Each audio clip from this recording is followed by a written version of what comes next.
البدع والأهواء، أهل البدع العقائدية وأهل البدع السياسية. نقول بيننا وبينكم السلف، بيننا وبينكم الكتب، كان فيقول البدع بيننا وبينكم الجنائز.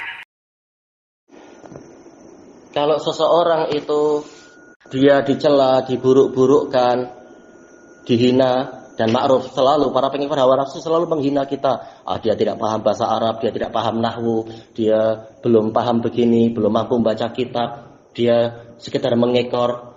Maka boleh untuk kita sebutkan keutamaan-keutamaan yang kita miliki tanpa kita berdusta, sebagaimana disebutkan oleh Imam Nawawi terkait dengan hadis Ibnu Mas'ud radhiyallahu an. Tatkala Ibnu Mas'ud mengatakan, sungguh semua sahabat Muhammad SAW tahu bahwasanya tidak ada yang lebih tahu Quran daripada aku. Yaitu tujuannya adalah agar orang tidak meremehkan Ibnu Mas'ud. Dengan sebab mereka sudah mengambil ilmu dari Zaid bin Sabit lalu melupakan keutamaan Ibnu Mas'ud dan seterusnya. Demikian pula bahkan sebelum itu di dalam Al-Quran, yaitu di dalam surat Yusuf, tatkala beliau mengatakan, ij'alni ala khazainil ard inni hafizun alim. Jadikanlah saya sebagai pengawas terhadap perbendaharaan negara ini, karena sesungguhnya aku benar-benar mampu menjaga dan mengetahui pengelolaan harta. Dijelaskan oleh Imam Al-Qassab dan yang lain-lain, ini menunjukkan dalil apa itu? Kalau dikhawatirkan suatu amanah diserahkan kepada orang yang tidak kompeten, tidak layak, maka boleh orang yang yakin dia mampu dan yakin dia selamat dan kukuh, tidak terpesong di jalan, tidak tersesat di jalan, dia boleh maju ke depan demi menyelamatkan amanah tadi sambil menyebutkan kebaikan-kebaikan dan keutamaan-keutamaan dia. Demikian pula disebutkan kalau tidak salah oleh Syamsul Haq Azim Abadi ketika menjelaskan tentang ucapan Utsman bin Affan, bukankah Rasulullah mengatakan man hafara bi'ra rumah wajabat lahul jannah, barang siapa menggali sumur rumah maka dia wajib mendapatkan surga. Fahafartuha, lalu akulah yang menggalinya. Lalu para sahabat mengatakan ya betul. Kemudian menyebutkan jasa ketika Jaisul Usrah, maka para sahabat mengatakan ya betul, dan seterusnya.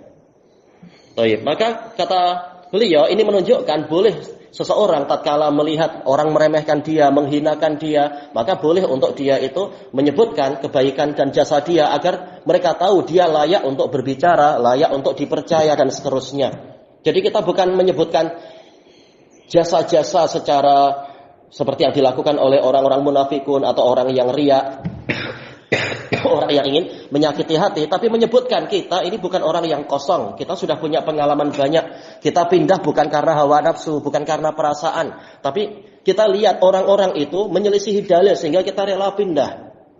Kita sudah lihat semuanya polanya sama, patternnya sama. Ini katanya ikut salafi, tahu-tahu minta-minta, tahu-tahu ngemis, tahu-tahu memakai maksiat-maksiat untuk mendukung dakwah, untuk bid'ah dan seterusnya. Maka saya rela pindah karena menyelisih dalil. Ternyata orang ini pun prakteknya gitu, saya pindah karena saya lihat menyelisih dalil.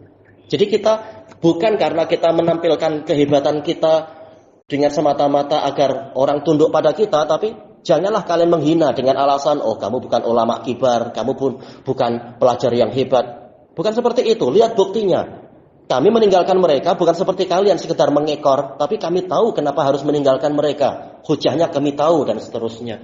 Maka ini kalam yang hak. Cuma mereka, orang yang dulu diakui sebagai syekh yang alim pun kalau menyelisihi orang yang mereka agungkan akan dianggap nggak punya ilmu, nggak pandai fatwa dan seterusnya.